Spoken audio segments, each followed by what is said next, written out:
Estamos en la serie Conectando Corazones con Jesús. Estamos en esa tarea de aprender, de entender que es nuestra responsabilidad como iglesia trabajar constantemente por conectar los corazones de las personas con Jesús, como un día alguien lo hizo con nosotros. Un día alguien nos predicó, un día alguien nos convenció de acercarnos al Señor, un día alguien nos habló, un día alguien estuvo a nuestro lado, ¿verdad? Ahora nosotros haremos y hacemos lo propio con otras personas. Así que para hoy vamos a hablar de el Espíritu de Dios está sobre mí. ¿Usted puede decir esto hoy? El Espíritu de Dios está sobre mí. Lucas 4, 18 y 19 dice lo siguiente: el Espíritu del Señor está sobre mí, porque me ha ungido para llevar la buena noticia a los pobres. Me ha enviado a proclamar que los cautivos serán liberados, que los ciegos verán, que los oprimidos serán puestos en libertad y que ha llegado el tiempo del favor del Señor. ¿Decimos amén a esta palabra?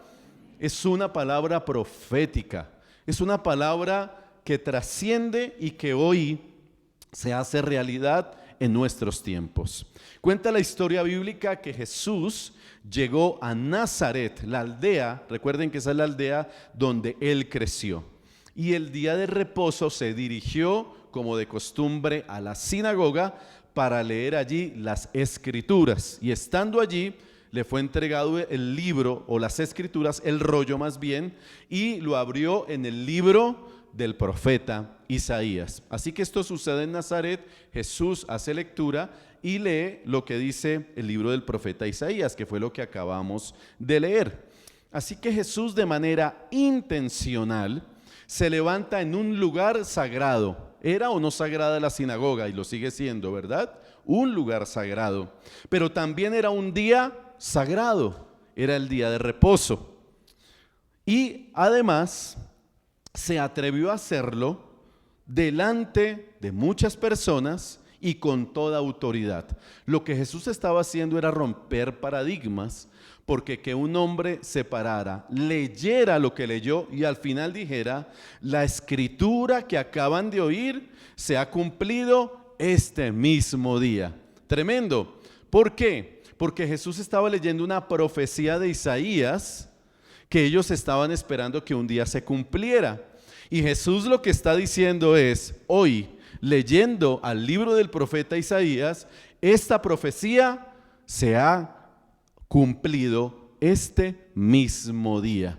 Muy bien, ¿y qué podemos aprender de ese momento histórico? ¿Qué podemos aprender de ese escenario tan interesante, de ese momento en el que Jesús en la sinagoga hace lectura del libro del profeta Isaías? Vamos a aprender, por un lado, lo que no nos puede faltar para conectar corazones con Jesús, y por otro lado, en qué consiste esa misión de conectar corazones con Jesús. Lo primero, lo que no nos puede faltar, está claro: el poder del Espíritu Santo en nuestras vidas. Iglesia, eso no nos puede faltar. Por eso es interesante y además muy importante la expresión de Jesús, como él inicia haciendo lectura del libro del profeta Isaías: el Espíritu del Señor está sobre mí. Hechos 1:8 dice: pero recibirán poder cuando haya venido el Espíritu Santo, cuando descienda sobre ustedes, y serán mis testigos, y le hablarán a la gente acerca de mí en todas partes. ¿En dónde? En Jerusalén, por toda Judea, en Samaria y hasta los lugares más lejanos de la tierra. ¿Qué necesitaba o qué estaba diciendo Jesús que necesitábamos para ser sus testigos? Poder del Espíritu Santo de Dios, para ser testigos del Señor. Poder del Espíritu Santo de Dios para compartir y hablar a la gente en todas partes de Él. El poder del Espíritu Santo es un infaltable para llevar a cabo la misión de conectar corazones con Jesús. ¿Y por qué?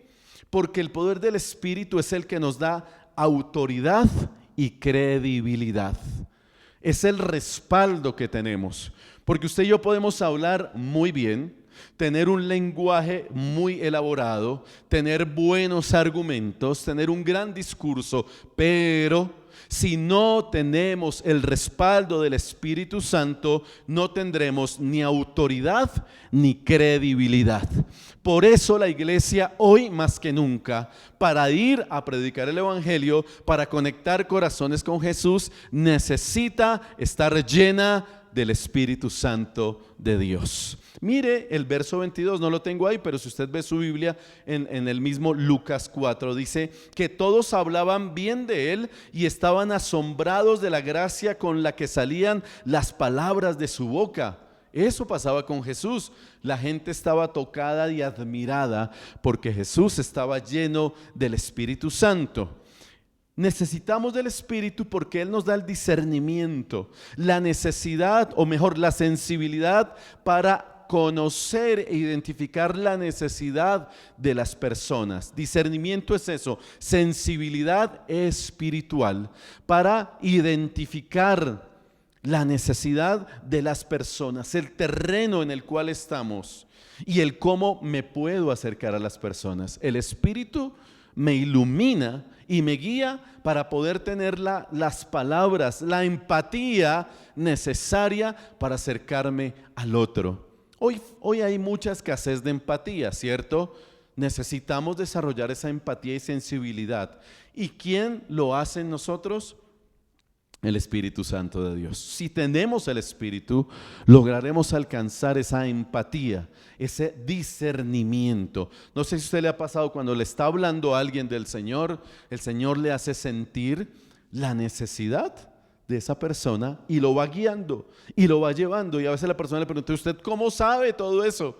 Si yo no le he contado mi vida. ¿Sabe quién lo está haciendo? El Espíritu Santo de Dios, que lo ilumina a usted, que lo hace entender y ser sensible a la necesidad de la otra persona. Pero ¿por qué más necesitamos el Espíritu? Porque Él es el que convence a las personas de su pecado, de su condición, de su realidad. No convencemos nosotros. Quien convence es el Espíritu, y así lo dice la palabra de Dios. Quien convence a las personas de su pecado, de justicia y de juicio es el Espíritu Santo de Dios. Por eso el infaltable para conectar a otros con Jesús es que tú y yo estemos llenos de la presencia, del poder del Espíritu Santo de Dios en nuestras vidas. De lo contrario, será imposible que nosotros logremos y alcancemos de manera asertiva tocar el corazón de esas personas por nuestros propios medios. Ahora veamos en qué consiste la misión, y eso es lo segundo. La misión consiste en compartir la buena noticia a los pobres. ¿Cuántos creen que tú y yo tenemos la buena noticia? Tenemos la gran noticia, y fíjese que no es una buena noticia. El artículo es definido, porque no decimos vamos a llevar una buena noticia, vamos a llevar la buena noticia. Eso cambia por completo la forma como nosotros debemos abordar y entender que somos nosotros los que tenemos la buena noticia a los pobres. Ahora, es natural que asociemos la pobreza descrita aquí con la ausencia de escasez de recursos económicos. De hecho, han surgido movimientos, filosofías sociales y políticas durante muchas décadas y aún siglos, enfocadas en erradicar la pobreza material de los pueblos. ¿Lo ha escuchado? De hecho, en campaña política, ¿qué prometen los políticos? Voy a acabar con la pobreza. ¿Alguien lo ha logrado? ¿Alguien lo ha hecho históricamente, erradicar completamente la pobreza? Mire, no lo va a lograr porque de hecho Jesús dijo: a los pobres siempre los tendrán. ¿No lo dijo Jesús? Lo dijo Jesús. A los pobres siempre los tendrán. Pero miren, algunos movimientos enmarcan a Jesús como el Salvador de los pobres de los escasos económicamente. Como dicen por ahí, de los nadies y de las nadias. Y algunos enmarcan a Jesús, y me parece una falta de respeto con Jesús, enmarcarlo en un escenario político, sea de uno o de otro. Jesús es más que cualquier pensamiento político o cualquier filosofía política. Yo no sé si usted lo cree, pero yo creo que Jesús supera y no lo podemos enmarcar en una filosofía política, aunque algunos lo quieran enmarcar. Ahora, Jesús sí vino a rescatar a los pobres. ¿Pero a cuáles pobres? Porque aquí hay una esencia que no podemos olvidar. Debemos tener claro que todos los seres humanos somos pobres espiritualmente. Incluso debemos tener claro que todos necesitamos saciar nuestra pobreza espiritual. Por eso Jesús en Mateo 5:3 expresó: Dios bendice ¿a quiénes? A los que son pobres en espíritu. Pero me encanta lo que sigue diciendo. Y se dan cuenta de la necesidad que tienen de Él, porque el reino del cielo les pertenece. ¿Qué quiere decir? Bienaventurados los pobres, los que reconocen su pobreza espiritual, porque de ellos es el reino de los cielos. Todos los seres humanos somos pobres espiritualmente y Él vino a saciar la pobreza espiritual más que la pobreza material, porque la pobreza material está denominada o enmarcada dentro de las añadiduras. ¿Por qué? Porque hay personas muy adineradas que no han logrado saciar su necesidad espiritual, porque seguramente están tratando de llenarla con el dinero o sencillamente no han reconocido que tienen necesidad del Señor. Pero también hay personas con escasez económica que no reconocen que solamente el Señor puede saciar su necesidad espiritual. Es decir, hay ricos y pobres, materialmente hablando, que siguen empobrecidos espiritualmente, porque no han reconocido su pobreza espiritual. Por eso el Señor nos está enviando para que cada vez que veamos a alguien necesitado del Señor, entendamos que lo que esa persona tiene es pobreza espiritual. Es lo que esa persona tiene, es pobreza espiritual. No importa si es un empresario multimillonario, no importa si es una persona de bajos recursos económicos. Lo que esa persona tiene de fondo es pobreza espiritual. Y solamente, exclusivamente el Señor podrá saciar su necesidad espiritual. Nada ni absolutamente nadie más. A ellos tenemos que llevarle la buena noticia. Y la buena noticia que tenemos que comunicarle a ellos es que solamente Jesús podrá saciar su necesidad espiritual. Y que el primer paso que tenemos a lo que tenemos que llevar a estas personas es a reconocer su pobreza espiritual. Y que nada ni nadie más, ni su misma pobreza material, ni su misma riqueza espiritual, ni su misma riqueza material podrá llevarlos a llenar sus vacíos espirituales. Ni el uno ni el otro. Por eso, iglesia, nuestra tarea número 1 es llevar la buena noticia a los pobres. ¿Y quiénes son los pobres? Todos. Todos necesitamos reconocer nuestra pobreza espiritual y que solo Cristo podrá llenarla, nada ni nadie más. Lo segundo o lo tercero es libertad a los cautivos y a los oprimidos. Mire, no solamente es cautivo quien está privado de la libertad física, aunque debe ser una terrible experiencia estar privado de la libertad. Yo creo que debe ser de las peores experiencias, las personas privadas de la libertad. Debe ser una experiencia terrible. y que no deberíamos desearle a nadie estar en esa situación, ¿verdad? Es terrible, muy complicado. Pero hay algo más terrible que estar cautivo físicamente, y es estar cautivo espiritual y emocionalmente. ¿A usted le ha pasado eso? A todos. Todos hemos tenido nuestras cárceles espirituales y todos hemos pasado por nuestras cárceles emocionales.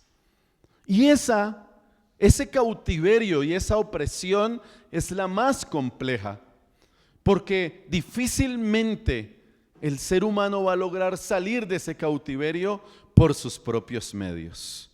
Y fíjense que nunca en la historia se había hablado tanto de salud mental, ¿cierto? Nunca antes se había hablado de salud mental. Pero sin duda alguna el detonante fue la pandemia. La pandemia detonó. ¿Y por qué digo detonante? Porque la problemática siempre estuvo allí, solamente que estaba oculta, solamente que la teníamos guardada. Y se necesitó un detonante para sacar a flote la verdadera opresión y cautiverio espiritual y emocional que tenían muchas personas. Y se evidenció, pospandemia, se habla de salud mental, de salud espiritual y de la necesidad de salir de nuestras cárceles y de nuestras ataduras. Es difícil reconocerlo. Es difícil que muchos reconozcan esa necesidad de salir de esos cautiverios. Por eso necesitamos romper con esos estigmas de reconocer, de no reconocer nuestra necesidad de salir de esos cautiverios. ¿Y por qué ocultamos nuestros cautiverios? Por muchas razones.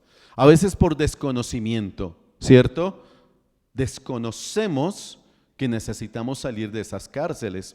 Otros por vergüenza. No queremos salir de ahí porque no queremos ser vulnerables. Hoy se habla de vulnerabilidad. Por eso yo les hablo jocosamente de que me estoy autocontrolando en medio de esta situación en la que estoy. Y lo necesito para trabajar en mí porque entro en un desespero y porque quiero que todo salga perfectamente.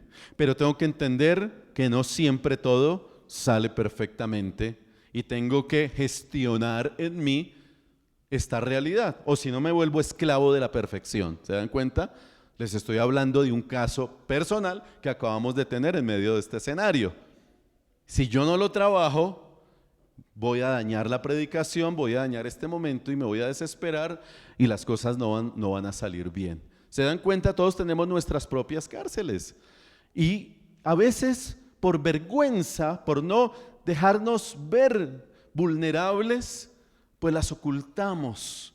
Pero también porque a veces consideramos que no es importante, que eso no tiene nada, que eso no es necesario gestionar mi carácter irritable, mi carácter iracundo, ¿cierto? Mi lenguaje vulgar, mi malicia indígena. Nos acostumbramos a conductas, a que esas conductas se establezcan en nuestras vidas y las normalizamos. Por eso ese último aspecto es ese. Nos acostumbramos a vivir así.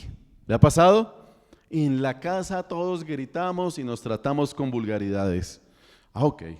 ¿Y por qué lo hacen? Porque nuestros ancestros lo hicieron. ¿Y la siguiente generación qué hizo? Lo mismo. Y la siguiente generación, lo mismo. Seguimos en cautiverio, heredando patrones generacionales, conductas generacionales que no son buenas. Por eso aquí en la iglesia trabajamos este tema de los patrones y conductas generacionales con mucha intencionalidad. Porque cuando usted se acerque a un cautivo, va a tener su propia experiencia, como lo hemos visto en estas prédicas, pero también va a tener las herramientas para guiar a una persona hacia la libertad. La palabra del Señor dice que su propósito es que conozcamos la verdad y la verdad nos hará libres. Juan 8, 31 al 32 dice: Jesús le dijo a la gente que creyó en él: ustedes son verdaderamente mis discípulos y se mantienen fieles a mis enseñanzas, y conocerán la verdad, y la verdad ¿qué? Nos va a hacer libres. El Señor no quiere que tú y yo estemos cautivos ni esclavos de nada ni de nadie.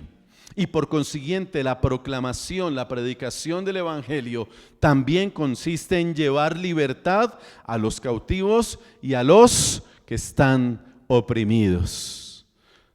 Pastor Amile, si yo estoy herido, difícilmente puedo sanar a otros.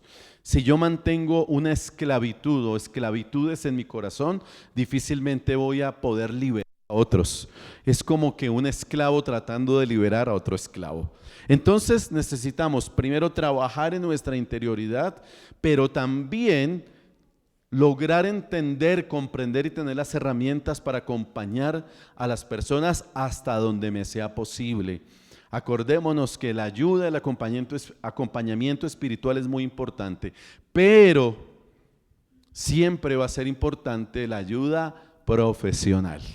Muy bien, hace un par de décadas atrás o 10 años atrás, la gente decía: el psicólogo es para los locos.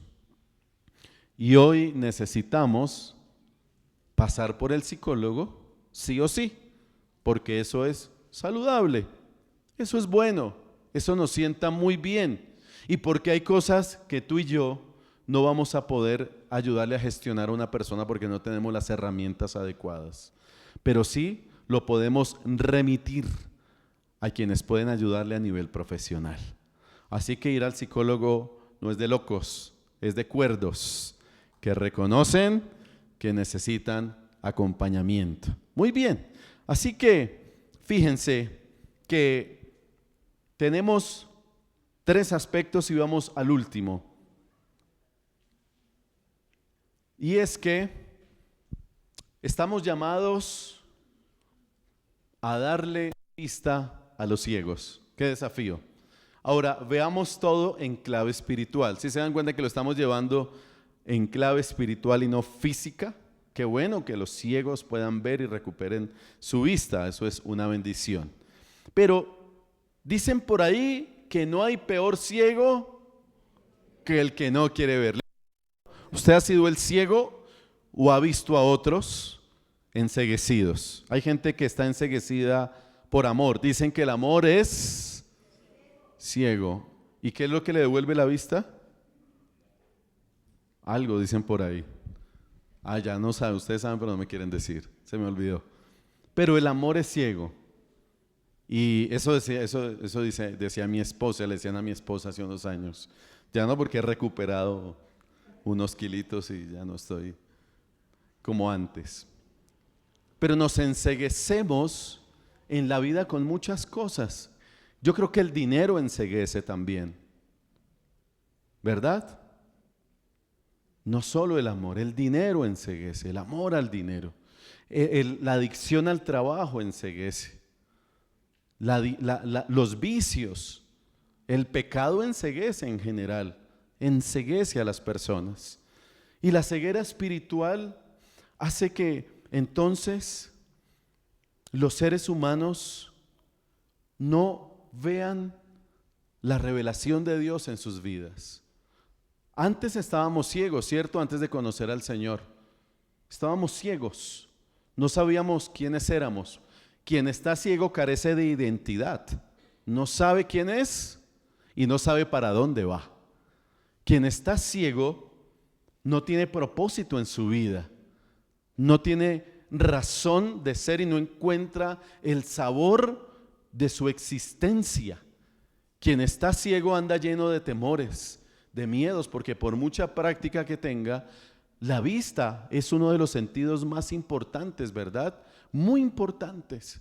La ceguera produce temor, la ceguera produce miedo, inseguridad.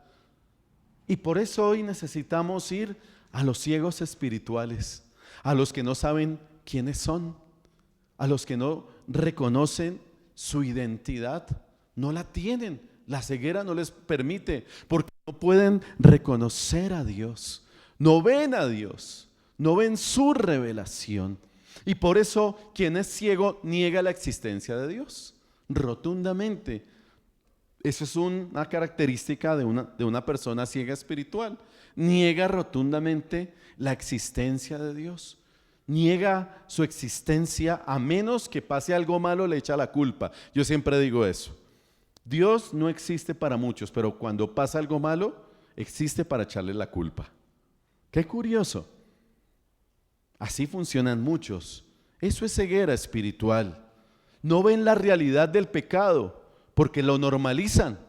Quien está ciego espiritualmente no conoce la palabra pecado, no lo identifica y tampoco identifica sus consecuencias. Quien está ciego vive la vida sin límites. Vive la vida como Ricky Martin. Vive la vida loca. O como Celia Cruz. Piensa que la vida es un carnaval. Y yo sé que la canción es pegajosa, ¿cierto? Y usted ya la está cantando ahí en la mente. Es tan pegajosa que la... Y tan, tiriniriririri, y usted está ahí, santo. Pero figúrese y piense qué es un carnaval. ¿Usted ha pensado que es un carnaval? Sí. ¿Y sabe lo que sucede en un carnaval? Lo que vemos puede ser cultura, pero lo que hay de trasfondo en un carnaval, que es licor, vicios, sexo y demás. No estoy diciendo y no estoy echando por debajo, pueden tener buena intención, pero la gente utiliza eso para hacer y vivir y desarrollar cosas que no son buenas. La gente enceguecida no tiene límites para vivir. Todo le parece normal y no existe lo correcto y lo incorrecto en su vida, ni lo bueno ni lo malo. El mundo hoy necesita recuperar la vista para que vean a Jesús en sus vidas. Y por supuesto, quien está ciego no reconoce que necesita ser salvo, no reconoce que necesita acudir a Jesús para ser salvo aquí. Ahora, a mí me gusta hablar de salvación, no me gusta cuando utilizan la palabra almas. Dicen, vamos por las almas para el Señor. A mí me gusta más, vamos por las personas, porque almas me parece como ir a un cementerio y buscar almas como en pena. Pero cuando hablamos de personas, estamos hablando de seres humanos integrales. Y la salvación comienza ¿en dónde? Aquí y ahora, no en el cielo. La salvación comienza con tu sanidad interior aquí en la tierra, con tu restauración espiritual y emocional aquí y ahora. Y eso tiene una trascendencia espiritual. Por eso yo les invito a que siempre hablemos de personas. Vamos por las personas, no solo por las almas. El alma, y es un misterio, luego de que fallece la persona y su espíritu vuelven a Dios y demás. Pero la salvación comienza aquí ahora, cuando compartimos nuestra vida en esta tierra, empieza a ser transformada por la presencia de Dios. Y la máxima, para terminar: ha llegado el tiempo del favor de Dios. ¿Usted lo cree? Mire, veámoslo de esa manera. Yo sé que las noticias son desalentadoras todos los días. Yo sé que predicar de esperanza, no de positivismo, sino de esperanza en Cristo Jesús en estos tiempos, puede parecer absurdo y complicado. Pero mi Señor hoy nos recuerda, ahí en Lucas 4, que ha llegado el tiempo del favor de Dios para tu vida, para tu familia, iglesia, para Puente Aranda, para Bogotá, para Colombia, para Venezuela. Amén, nuestros países hermanos, para el Perú, Bolivia, Ecuador, nuestro bello Puerto Rico. Tierra que amamos, bueno, yo amo Puerto Rico.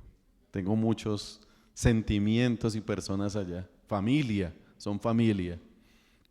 A todos, iglesia, nos ha llegado el tiempo del favor de Dios. Y yo lo creo.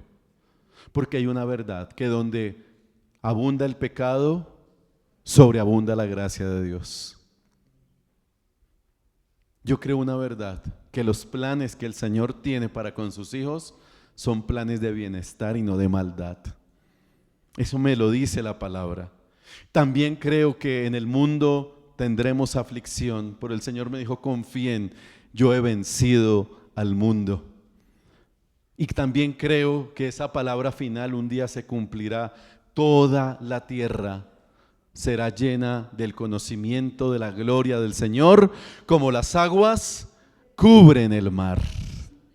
Si usted lo cree, pues vamos a predicar este mensaje de esperanza. Ha llegado el tiempo del favor de Dios. Ha llegado el tiempo del favor de Dios. Aunque hoy el panorama a nuestro alrededor parezca oscuro, incierto, nosotros tenemos nuestra esperanza, nuestra fe anclada en Cristo Jesús, en nuestro Señor, en nuestro Salvador.